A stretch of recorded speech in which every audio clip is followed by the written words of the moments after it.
Hey, everybody, welcome to today's episode of the What Worked For You show. Today, we're going to talk about really the journey of a gentleman who's created a lot of success today in the world of SaaS and helping business entrepreneurs. But he created a lot of success for him at a young age and then was able to build upon that into an eight-figure business before he was 40 years old, right? And so these are some of the stories that are just wonderful because it reminds us of what's possible when we keep an open mind. He's had a ton of success as an executive from Merrill Lynch, Citigroup. He is a founder and CEO today of a company called Sterling Stock Picker. So I'm assuming we're going to talk about some stocks. He has been a Fast Company executive board member. He's empowered thousands of entrepreneurs globally, both in education and now in the world of AI, which we're hearing about more and more as it infiltrates our business today. So Jaden Sterling, thank you for coming on the show today. How are you? Hey Frank, thanks so much for having me. I'm doing well, and I'm looking forward to the show today. Wonderful. Well, let's dive in. I was fascinated to see that became a top 1% income earner in your 20s. And this was before you built an eight-figure business a decade later. And now you're leading an award-winning SaaS company. And for our viewers, definitely tell us SaaS, because not everyone knows what that is. But before you do that, what do you credit as the driving force to build these wins, especially at a young age, where a lot of young age people today are like, I can't even afford to get my first house? Tell us. Great question. The When I was 18, actually on my 18th birthday, I was invited to hear a speaker named Zig Ziglar. Do you remember Zig? Yes, we know Zig. Yes. Okay, great guy.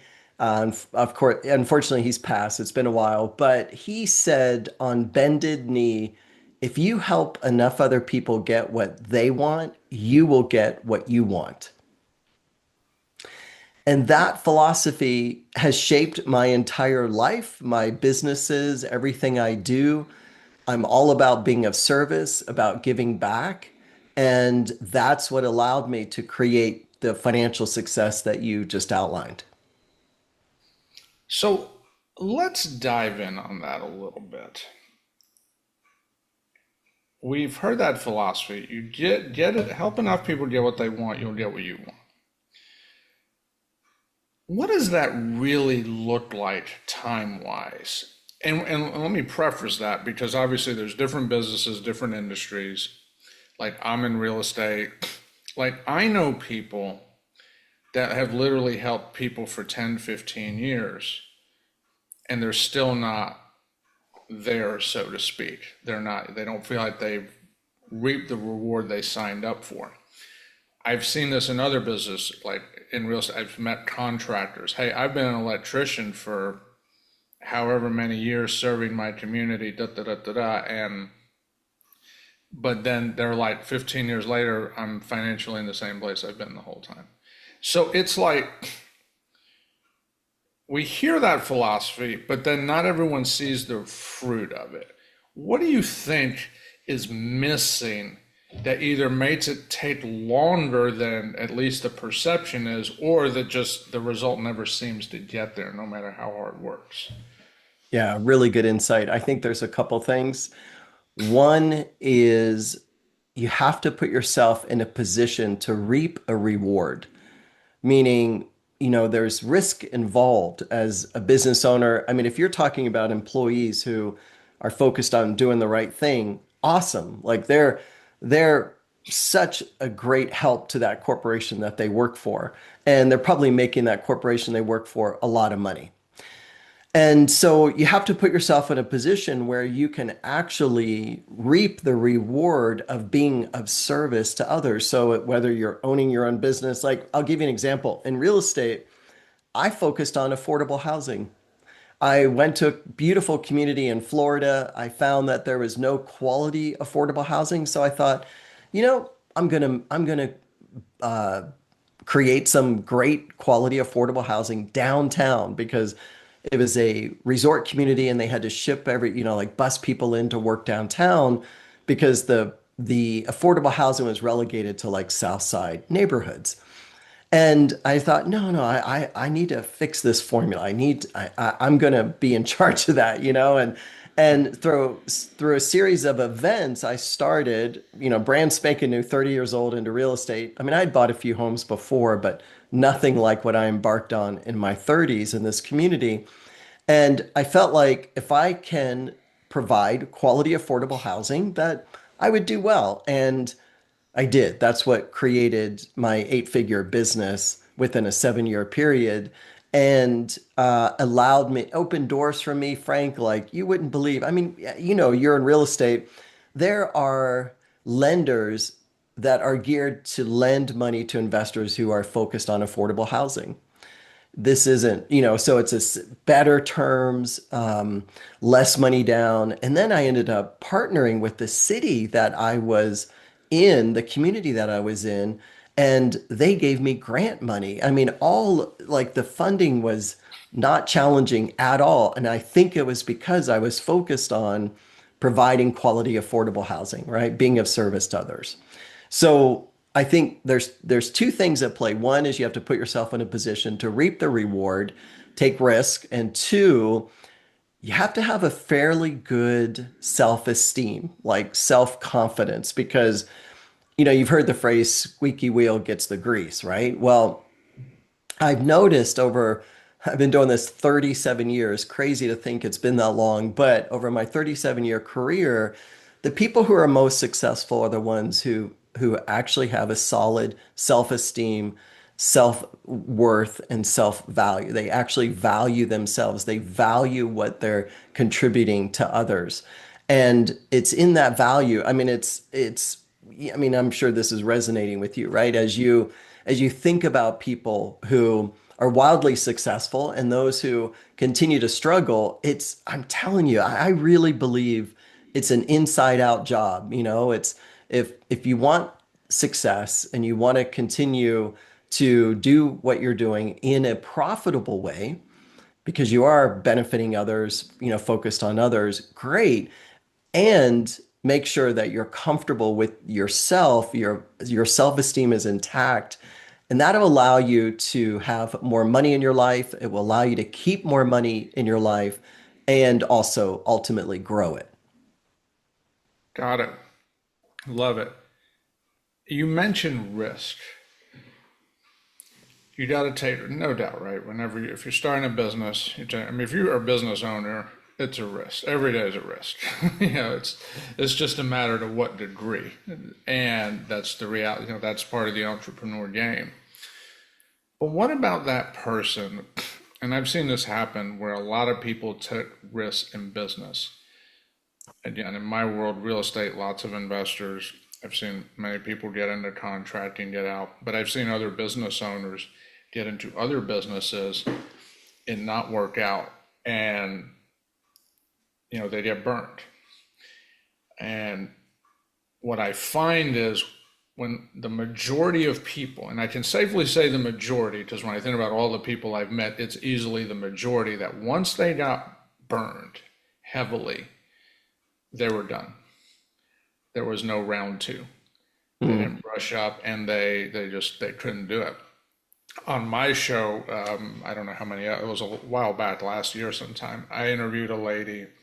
She lost $750,000 on one deal, which on one real estate transaction, that's a lot of money when you're in the residential space. This wasn't like a 100-story office building, it was a house, right? And so you could go out and check that episode. But when the point is, when someone takes a major hit, their biggest challenge is, how could I ever take that risk again? What do you say to people in that position? It's the old proverbial get back on the horse. I mean, it's hopefully the burnt led to learnt. They learned something from that experience and they'll do things differently next time. I don't think, like I don't believe in failure. I really don't. I don't think we truly fail at anything. I think we go through life, we do deals, we hit some, we miss some, we learn.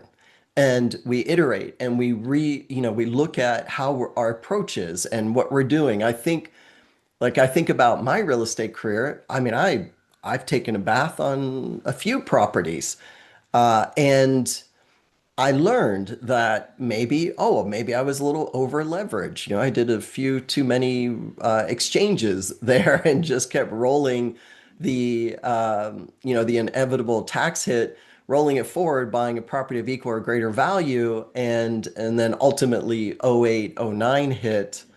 And it was tough. It was tough for me to navigate. Barely got out with the skin of my teeth, but I never said to myself, that's it, I'm never going to buy real estate again. I just said, you know what? I'm going to do this differently. I'm going to focus on, so I'll share with you my personal philosophy now with investing is taking my profits from my stock portfolio. As you mentioned, we have a stock software company, and I take profits from that and pay cash now for real estate rather than over leverage or finance. Yeah, no, I love it. I love it.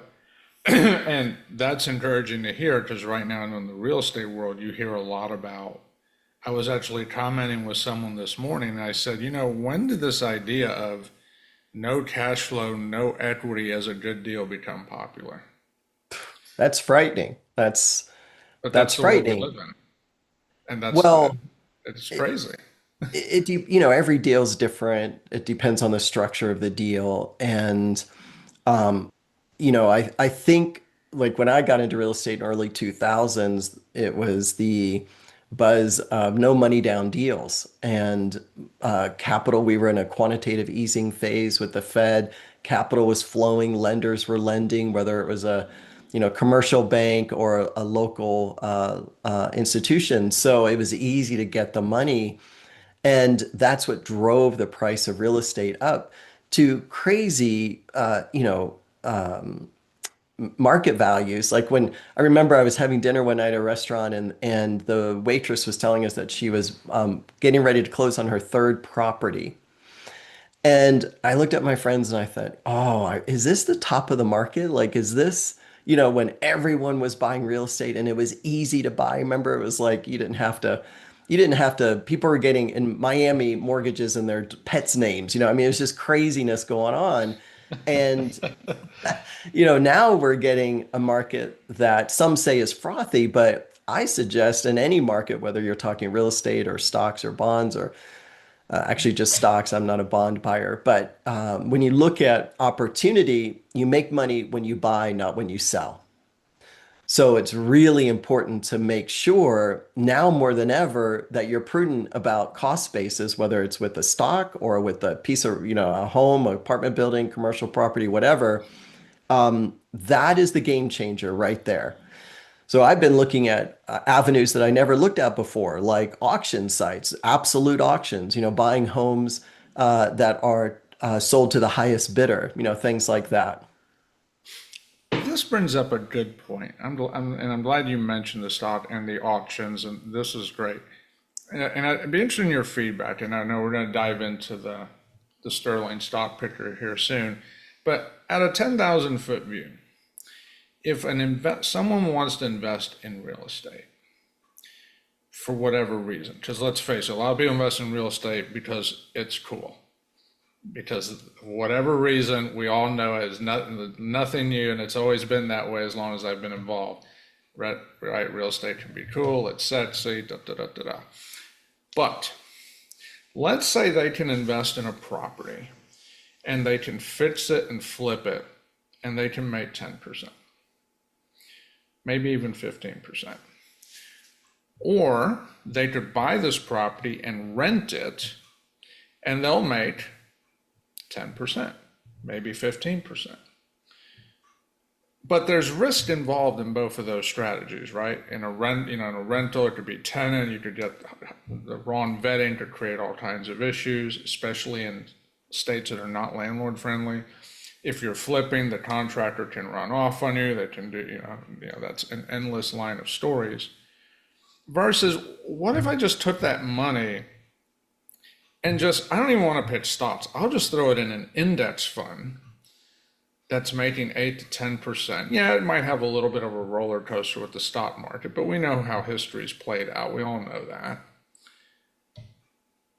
Why take the risk on real estate when I can just sit my money over here and I save 99% of my time?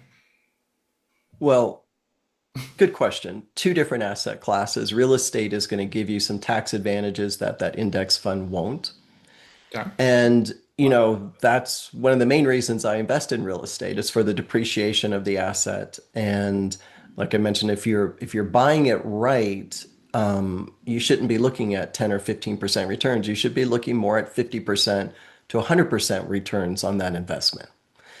And with an index fund, you could potentially be buying a tax disaster with internal capital gains built into it. You're buying into this index fund, and you may be at the end of the year getting a tax bill for a distribution that you never participated in because you just bought the thing, but they had Nvidia stock at $20 a share and decided to dump it at, year end. So two very, very different scenarios. I like to be in control of my money. I buy individual stocks. That's why we created this Sterling stock picker. It's to pick winning stocks. I don't like sitting or accepting an 8 to 10% return because in this market, you don't have to. You can look at the equity markets more of like a 20 to 30% return. But I'll say this, probably one of the better scenarios is neither one that you mentioned, but a third one being a private money lender. If you really don't want to deal with the headaches of real estate, lend money to people who are willing to go through the work. You get that your loan collateralized by that property. And worst case, if they don't make the payment, you get the property back and do something else with it. So that's kind of what I'm thinking. Did that make sense to you? No, sure, sure. But these are questions that I'm seeing come up more and more Hmm. with investors. They're like, well, it's like I'm seeing, and I didn't used to see this years ago, but I'm seeing now where investors are like, wait a second. There's risk with real estate, especially now where the interest rates are high, the prices are high. Yes, it's an asset. Yes, everyone needs a place, a roof over their head. So will it all sort itself out eventually? Of course it will. We know that. But in the meantime, there's some storms, right? And right now, real estate's pretty stormy in a lot of markets where values have flattened or gone down a bit. And so people are like, wait a minute, what if I could stick my money over here? And it made sense what you were saying, like if you're depreciating, now it's a buy and hold. But if you're flipping, you don't usually get that True. unless it's a long-term flip, right? So a lot of things to consider. So let's dive into Sterling Stock Picker then. I saw it was described as outperforming sector averages by 150%. What is it that's making your platform stand out so powerfully in this space? It's a competitive space. Yeah, super competitive. I think the thing that what we've done here is we've taken the guesswork out of buying stocks. We have a very clear strategy for folks. We let people know when a company is a buy, a sell, a hold, or an avoid. And we do all the number crunching in the background. It took us 2.5 years to create the algorithm and the system in order to give those type of recommendations. And what you were referring to are our returns above the sector returns.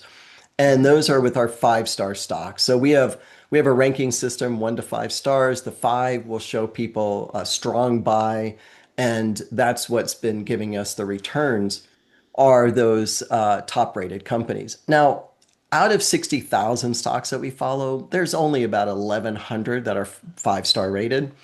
And I think that's been the big differential between us and other platforms. We stick our neck out. I always say I'm in the neck sticking out business because I'm constantly recommending companies. I'm sharing on a weekly live stream the companies that I'm buying, and I tell why I'm buying them. And then we take it a step further and we talk about option strategies. So options are that that type of investment that can allow people to amplify their returns in their portfolio, and they've performed very, very well. So I just did some quick math. You said 1,100 out of 60,000 were 5 star. So I just did the math. That's 1.83%. Makes sense, doesn't it? Yeah. So again, we're back to this idea of it takes work, and you spent 2.5 years to figure out how do I find that top 1%. That's right. So what is like for the average investor, most investors don't work that hard to find that, right? In any asset class. True. So how do you empower people? What do you what's your message to them to say, you know what? Instead of looking for the next good deal, let's put a bit more effort into it and find that top one, or in this case, top 1.83%, because it's worth the extra work. How do you sell people on that? Especially in a world like today where everyone wants to just click a button and all their problems are solved. Well, that's what we say. When we created the software, I said to my partners, if we can create a platform that could show people winning stocks in 2 clicks or less, we'd have something. And that's like they don't have to do it. They just have to join the platform. There's a free trial, 30-day trial. After that, it's like super inexpensive because we wanted to remove the barrier of entry for people to invest. That's why we have over 4,000 members on the platform now. And it's funny, 7 years in business, 3,500 of those people came this year. This is our huge tipping point for the platform. So, yeah, they just joined. They take a risk profile questionnaire. It takes 5 minutes. Then the software knows their level of risk tolerance. And and then we did something special. We incorporated personal values into our algorithm. So there's 30 personal values that people can choose from because we feel like, if someone's into super healthy and they're into health and well-being, they don't want to see McDonald's or Coca-Cola showing up in their feed, right? That just wouldn't be in alignment with who they are. So we've taken the steps to create a platform that will show people stocks that are in line with their risk level and with their personal values. I think we're the only platform in the world that has a search for personal values in terms of showing winning stocks. And then up pops the bottom of the page 5 star rated stocks that they just click and can buy through their trading platform. That's cool. I met a gentleman that's really big on buying and selling businesses, and he's like, invest in what you know. Bingo. And it seems like it makes sense. Like, I was a former computer guy, but would I go buy Apple stock today? Probably not. It's kind of expensive, right? That ship's kind of sailed, but then again, you never know, right? How do you balance that idea of investing in what you know versus this is a fundamentally sound business? Is there a balance in there, or is your algorithm saying, you know what, we're going to go to such a degree that we're going to cover it all? Yeah, we look at the technicals. So we're looking at the chart of a company. We look at the fundamentals. We look at so fundamentals would be, the insiders buying or selling their stock, something as simple as that. It's amazing the impact it makes on the price of a company. We look at the financials. How is the company doing? What's their annual recurring revenue year over year? Is there growth there? Is the stock trading below its intrinsic value or above it? And then we look at the financial health of a company. How well are they doing? Are they cash flow positive? So and our software does all that. So no one has to do any number crunching for that. And it again brings that score to the forefront. So it's all important. It's all important. You got to take not just, you've really got to look at all those indicators. And we overweight the technical because, the trend is your friend. I'm sure you've heard that. So stocks that are trending upward typically will continue to, as long as they're MFIs within a reasonable range. And we show all this on the platform. And I think the other unique thing that we do is I'm a huge believer in education through the platform. So we've embedded, I think we're up to 300 videos now, and some are, short as 20 seconds long, to educate people about certain metrics. And it's like, don't take our word for it. Here, this is what this metric does, and this is what to look for. So if people are, genuinely interested in learning, they can also learn about investing through the platform. Love it. Love it. Well, this all started when you were younger. Yeah. Going back in time, as I was playing for this, I saw that this started all around the age of, 14, and then Zig Ziglar came around. In those early years, and we would use Zig Ziglar as an example. He said, you can help people get what you want by helping other people. What did that look like for you in the beginning? In the beginning, I wasn't on the ball. I was behind the ball. Like I was getting involved in the wrong with the wrong crowd. Even got suspended from school, almost expelled because of the shenanigans I was up to. And it was actually my mother who gave me a book by Wayne Dyer. He's passed as well, but it was called The Seeds of Greatness.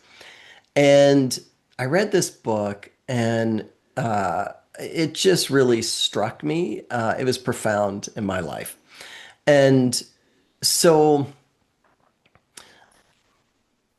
yeah, because people will say to me, "Oh, yeah, you've had all this success, but it's been easy for you." And no, that's not it at all. It's nothing has come Yeah. easy.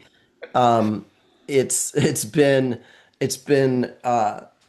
a beautiful journey of learning and growing and sharing what I've learned that works. I think that's the big thing for me, is that I like to share with people because I know a whole lot of things that don't work. I've done a whole lot of things that literally don't work, that did not work out. We're talking high level accomplishments, but man, how about all the millions of dollars I've lost in real, not just 750. I was like, oh, she got off easy. That was 750,000. Okay, It I'm was in just the one deal.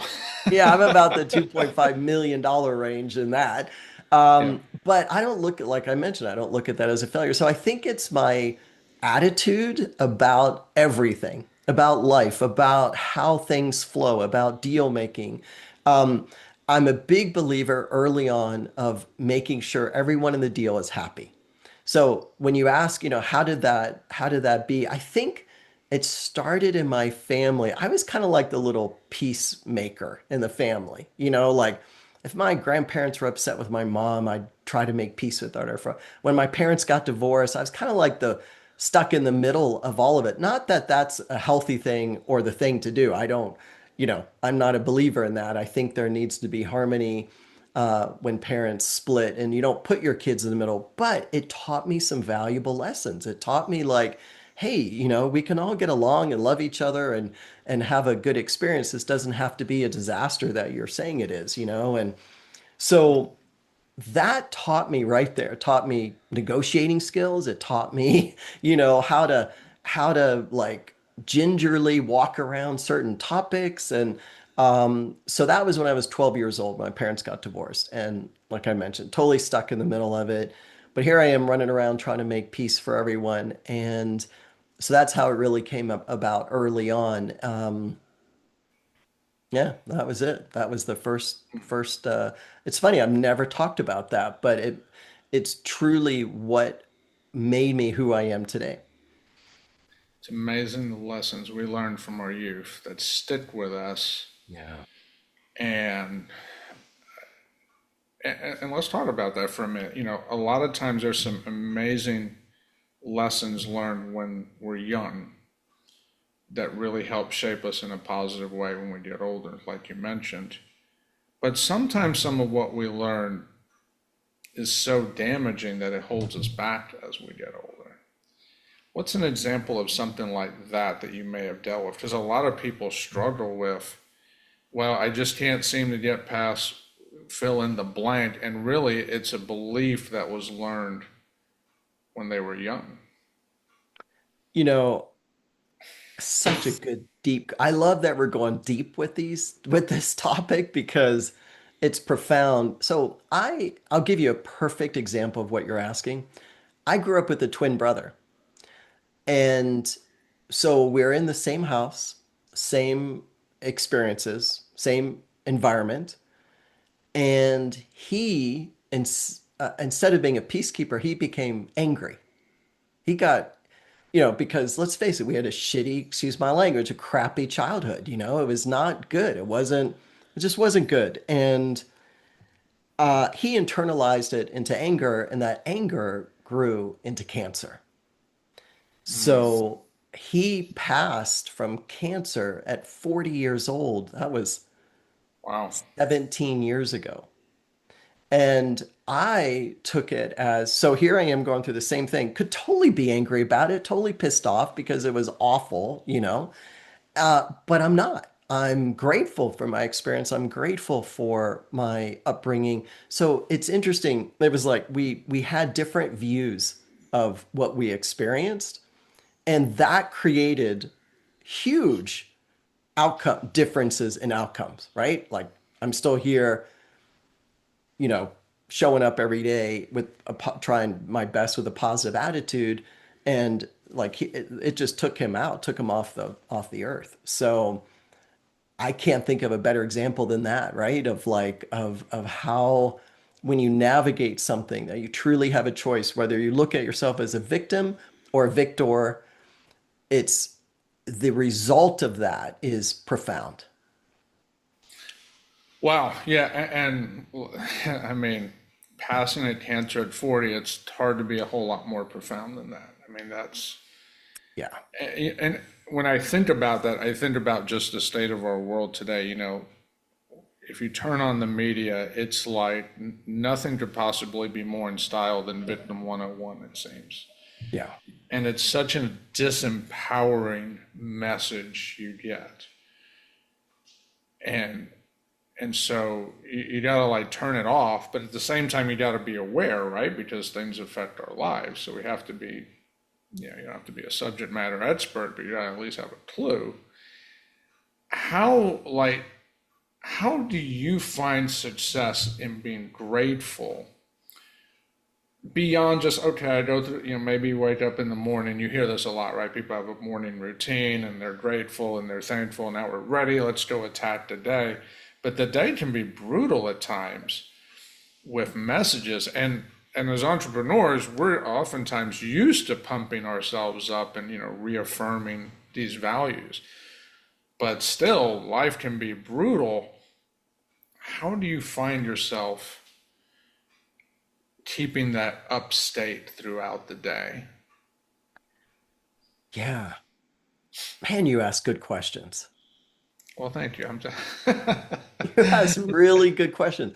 I think I think a lot of it is I do a little gut check-in with myself, like, hey, how you feeling right now?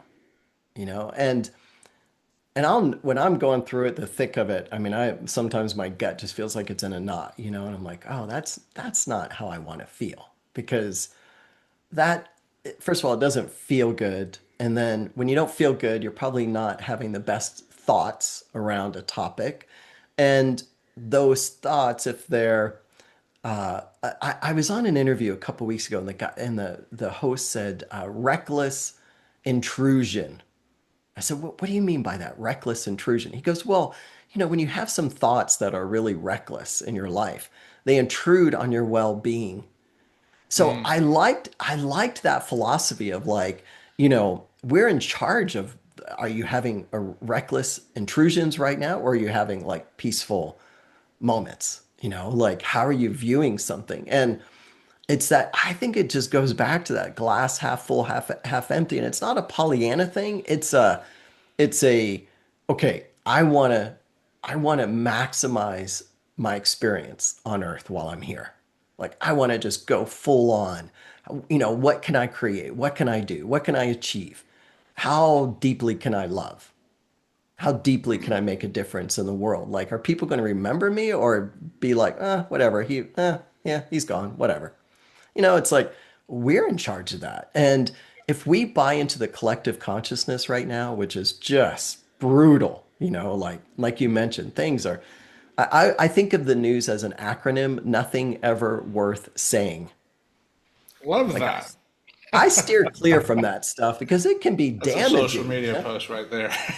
Oh man, like absolutely use it and share it. And here's the thing, Frank. You and I were talking about AI earlier. When I realized, like, I can't wait to get off Facebook. The only reason I'm on, I have to be on it because of our business. But other than that, most of those videos are fake. And they'll say it at the bottom of the video, this is AI generated to whatever, whatever. And it's like, wow, this is insane what is being thrown at us constantly 24/7. And Yes. we have to be so disciplined about ignoring all that garbage and create the life that you want. Because if you're buying into the narrative, oh, everyone's broke, everyone's miserable, no one has a job, like I mean, it just goes on and on and on when that doesn't have to be someone's reality. Doesn't have to be. Like I remember getting into business, I first got into the brokerage business in 1990 and we were in the middle of a recession. Like interest rates were sky high. I didn't know any different. I'm like, woohoo, life is good. I'm new at this. I'm 20 years old. I'm going to conquer the world. Right. I didn't know we were in a recession.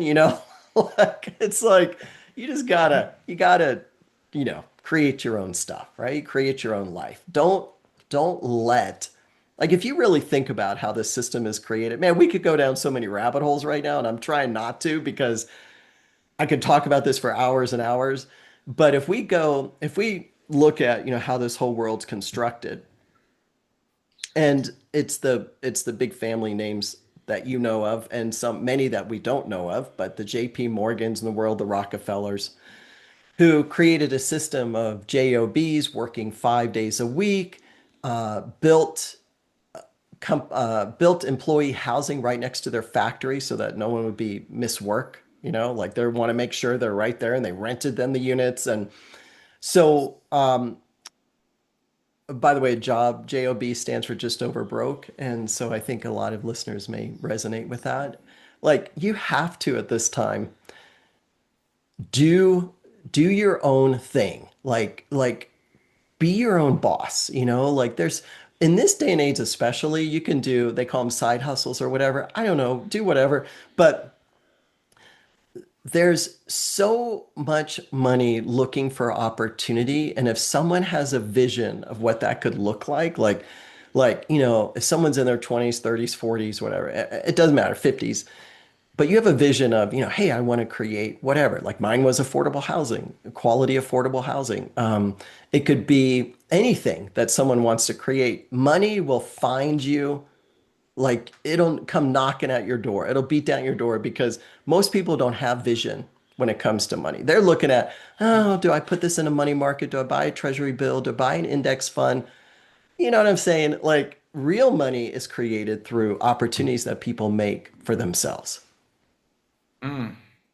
That's a great word. And it reminds me of what I tell people in real estate. It's very rare that you find a good deal. But you usually have to create it. It's, Bingo. yeah, if you find one, it's usually a unicorn because it's very rare. You usually have to create it. I love it. I'll share with you one deal I did. And this is why I love stocks so much and assets because I was looking at buying an 8-unit apartment building. And I started buying buildings that were in the same location, like within a square mile, because I thought, I want to make this easy for myself. And so I'd own the building next to it. And I was looking at the building right next door, it's 8 units. And I said to the bank, hey, if I put up my IRA as collateral, and because the building needed work, it was, run down, half of it wasn't rented, like it was really mismanaged.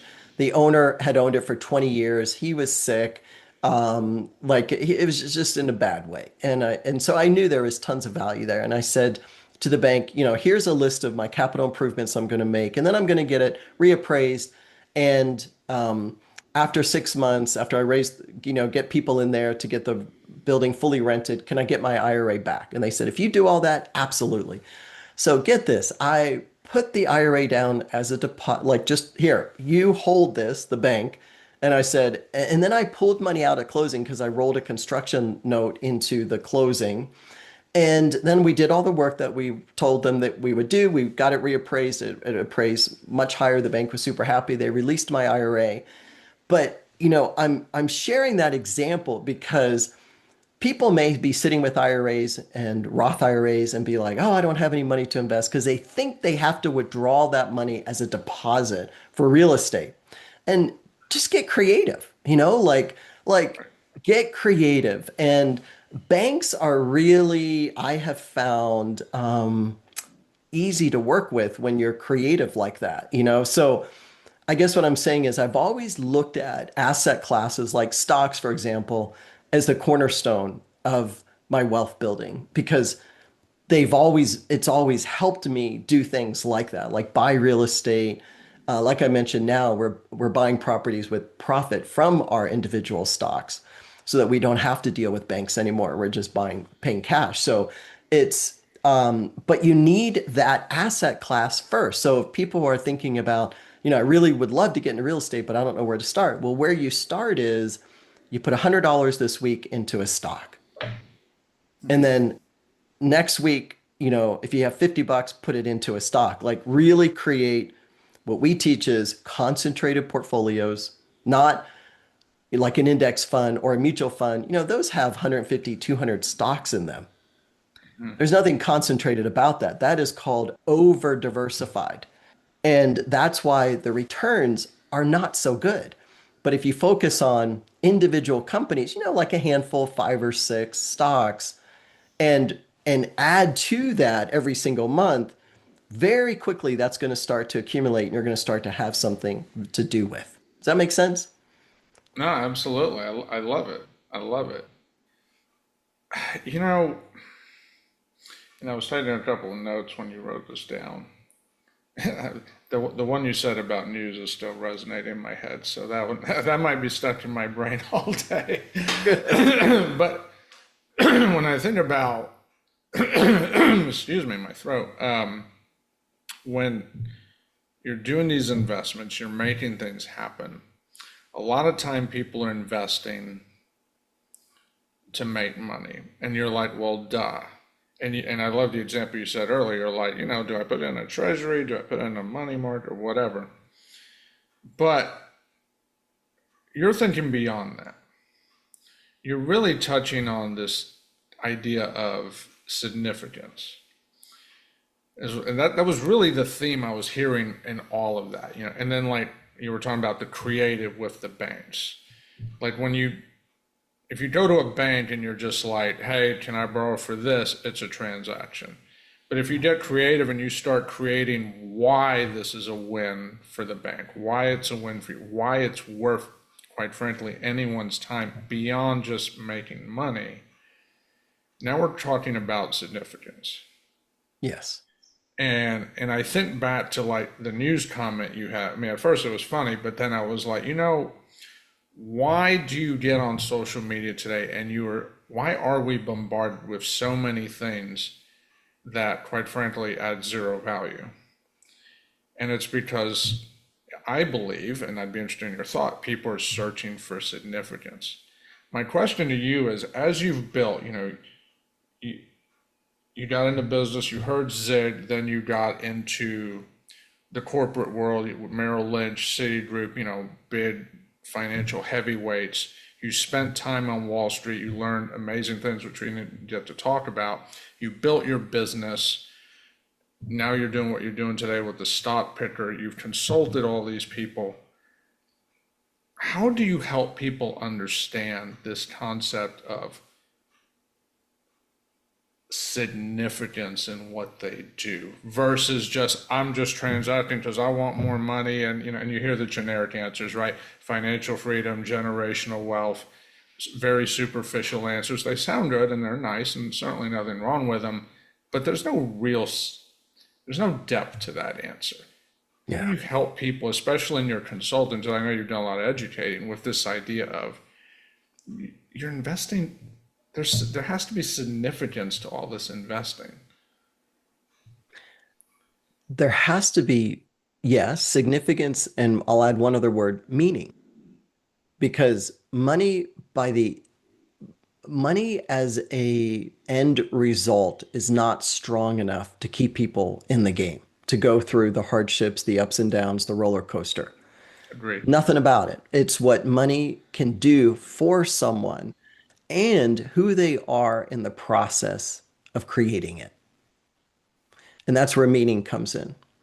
So if someone is doing meaningful work, it's that old saying, it's like you don't work another day in your life. When you show up, when you love what you do, like to me, these podcasts, man, I'll show up anytime, any day to do a podcast because I feel like this is giving back. This is, sharing with others, making a difference. And it makes me feel good. After all these podcasts, I feel so good after these shows because I know I've impacted at least one person. And if I've made a difference in that one person's life, well, they're going to make a difference in someone else's life. And it has this beautiful ripple effect. So meaning is important and it precedes significance, I think. When you start with the meaningful.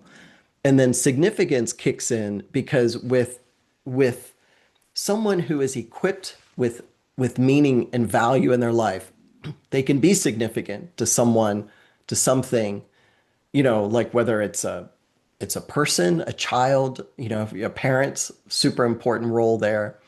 And, or you're a tycoon, like a real estate tycoon or whatever you're doing. That's how I wrap my mind around it is the first is being having meaning in what you're doing. And some people call that purpose, whatever. I don't know. I don't know about the word purpose, but I know about the word meaning. And if it has that, then anything you do is significant. Mm, that's true. That's true. And we've all seen the stories of what happens when people, quote unquote, have it all and then, horrifically will take their life or just crazy. And you're thinking, like, how could they possibly do that? And it's because they missed what you just said, the meaning. Yeah, I can't speak to that. But I don't know. I can't speak to that. I don't have any familiarity with that, so I apologize. But Oh, no worries. No, I think I do because in my world, I've seen that. uh, And then do a little research and you're like, on the outside, they had it all. But it kind of goes back to what we were saying earlier, if the inner part is not good, yeah, exactly. the outer part could be perfect. But if the inner is not there, what we Very got? difficult to have the outer perfect if the inner isn't. If there is, because then you got cracks in the foundation, right? And eventually they show. So yeah, And start it's with interesting. it's the inner work. Yeah.